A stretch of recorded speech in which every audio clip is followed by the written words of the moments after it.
Halo Pleci Mania, semakin hari semakin banyak sekali teman-teman yang mengemari memelihara si kecil mungil berbulu halus, manis dan bersuara lantang, Pleci.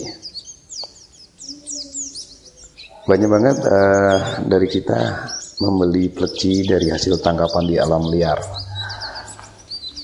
Alangkah bijaknya kalau kita bisa ikut melestarikannya dengan cara breeding, karena dengan cara breeding ini kita sudah ikut melestarikan Pleci, terutama di Gunung Merapi. Ada Pleci Merapi dada kuning dan Pleci Merapi montanus.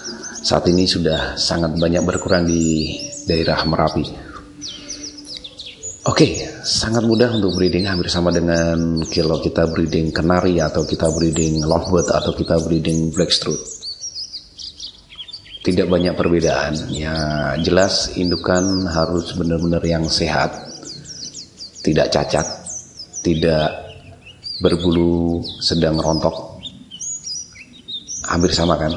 Yang membedakan mungkin umurnya aja. Umur Pleci yang bagus untuk menjadi indukan adalah 2 tahun ke atas. Dan usahakan Pleci yang sudah jinak, karena dengan Pleci yang sudah jinak, saat kita memindahkan kandang, mereka tidak stres. Cara membuat Pleci yang jinak mungkin teman-teman sudah tahu semua, dengan cara sering dijemur di pagi hari dan disemprot air. Nah, itu yang paling sederhana sekali. Oke, kembali lagi ke calon Pleci indukan betina.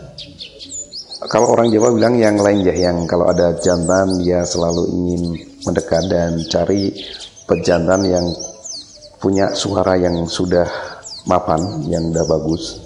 Jadi saat ada kicauan, Pleci betina akan memperhatikan kicauan sang jantan. Hal itu yang perlu diperhatikan juga. Nah, sebelumnya persiapkan dulu kandang ukuran 40 kali 60 yang sudah diisi dengan tempat untuk bertelur dengan serat nanas yang hampir sama dengan kenari. Masukkan betina di kandang ukuran 40-60 tadi, dan tetap pisahkan jantan di kandang yang kecil dan selalu jejerkan kandang jantan dan betina. Ini untuk pengenalan, biasa berlangsung 1 hari, 2 hari sampai 3 hari. Setelah itu jauhkan antara jantan dan betina, biasanya mereka akan saling memanggil. Nah, di saat itulah berarti akan terjadi sisi birahi sang jantan dan betina. Kemudian kita mainkan birahi Pleci-Pleci ini dengan cara masukkan jantan ke kandang betina. Nah, biasanya mereka tidak langsung kawin, tapi mereka akan saling mendekat dan saling mengusap kayak orang-orang pacaran gitu. Kemudian pisahkan lagi dan jauhkan sejauh 5 meter dan usahakan jantan tidak bisa melihat betina. Biasanya mereka akan saling memanggil. Nah, kita permainkan birahinya. Biasanya seperti itu akan lebih cepat, nanti mereka akan melakukan perkawinan. Dan perlu diingat juga, sebelum mencari jantan dan betina ini menjadi satu indukan, perhatikan pakannya. Pakan yang paling bagus adalah pakan yang dari alam, bukan pakan-pakan yang dari buatan. Yang paling bagus adalah kroto untuk meningkatkan birahinya.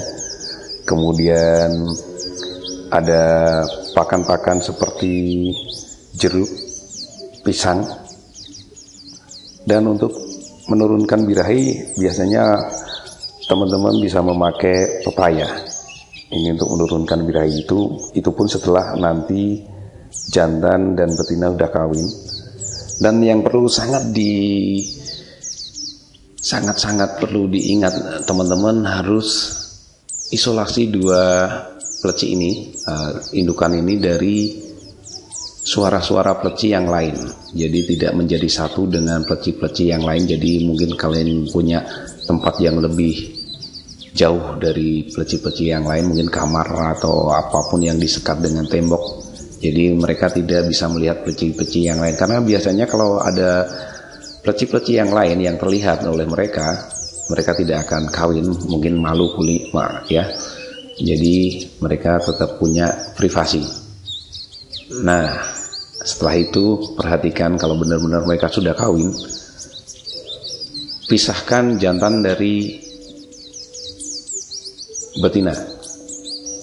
Sampai kemudian nanti bisa kalian masukkan lagi setelah 1 hari lagi, mereka akan kawin lagi dan sampai bertelur. Dan biasanya ada jenis jantan yang nakal, dia akan merusak sarangnya. Nah, ini harus benar-benar dijauhkan. Benar-benar dijauhkan dari betina. Bahkan untuk suara jantan ini yang sudah dikenali betina, benar-benar mungkin bisa dititipin di tetangga atau dimanapun. Yang jelas jangan sampai jantan ini berkicau dan terdengar betina. Biasanya kalau betina mendengar jantan yang sudah bertelur, si betina tidak akan mau mengeram. Nah, banyak banget musuh-musuh dari telur ya, selain semut itu adalah cicak. Jauhkan kandang yang sudah ada telurnya dari tembok, karena biasanya cicak-cicak lebih mudah untuk masuk ke kandang yang sudah ada telurnya itu kalau ada di tembok. Jadi usahakan digantung yang kemudian dikasih kawat, jadi cicak akan sulit untuk masuk ke kandang. Pakan jelas harus rutin, pembersihan kandang juga harus rutin, karena biar bakteri-bakteri atau virus-virus yang menyerang indukan betina ini, karena indukan betina ini biasanya rentan sekali karena dia akan seakan-akan puasa dalam mengeram anaknya seperti kenari dan blackstrut. Nah, ini yang teman-teman harus ingat. Cicak adalah musuh nomor 2 setelah semut. Kalau untuk menghilangkan semut mungkin teman-teman sudah tahu. Perhatikan juga cara atau perilaku betina yang saat mengeram. Kalau dia sering keluar dari sarang, berarti dia masih terganggu dengan suara jantan yang ada di sekitarnya, atau mungkin suara jantan yang menjadi jodohnya. Itu sangat kita perhatikan. Jadi isolasi adalah sangat penting. Kita tunggu sampai 12 atau 14 hari. Biasanya telur-telur itu menetas. Kalau lebih dari 3 minggu, ya wassalam. Berarti telur itu sudah wassalam, sudah busuk. Dan perawatan setelah telur menetas, ini juga sangat penting. Jadi kebersihan sekali lagi sangat dijaga. Biasanya indukan akan memberikan pakan buat anaknya. Itu pakan-pakan yang tetap pakan-pakan alami yang bagus. Pisang tadi, kroto, atau dengan ulat Hongkong yang jangan kasih ulat Hongkong yang masih ada cangkang coklatnya. Kasih ulat Hongkong yang sudah memutih, karena dia lebih lunak daripada ulat Hongkong yang masih ada cangkangnya. Yang perlu diperhatikan jelas kebersihan itu tadi. Nah, kalau kalian sudah melihat anakan-anakannya mulai dikasih makan oleh indukan, tetap jauhkan dari pleci-pleci yang lain, khususnya pleci jantan yang menjadi jodoh betina. Kasihan, nanti biasanya birahi betina akan muncul lagi kalau mendengar atau melihat pleci jantannya. Mungkin sampai umur 2 minggu, biasanya anakan pleci sudah bisa nangkring.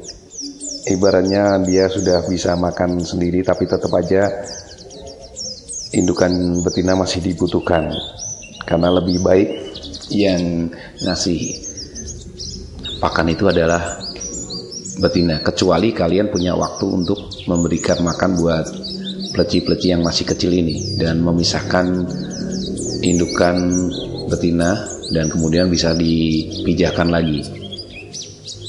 Dan umur 1 bulan biasanya anakan sudah lengkap bulu-bulunya dan kalian sudah bisa menarik nafas lega karena itulah masa-masa kritis sudah dilalui. Dan sekali lagi selamat mencoba untuk breeding pleci. Semoga berhasil dan sukses selalu. Semoga pleci di Gunung Merapi tidak punah karena ulah kita sendiri. Kita tetap pleci mania, tapi tetap juga menjadi pleci mania yang peduli dengan lingkungan, pleci mania yang peduli dengan alam, pleci mania yang peduli dengan Gunung Merapi yang menyediakan banyak sekali pleci-pleci indahnya, pleci-pleci bersuara emasnya. Dan semoga dengan breeding sendiri kalian bisa menghasilkan anakan yang bisa kalian mastery dengan suara-suara burung lain yang kalian inginkan, dan semoga kalian bisa menjadikan anakan-anakan breeding sendiri menjadi juara-juara yang hebat. Oke, terima kasih dan salam pleci mania.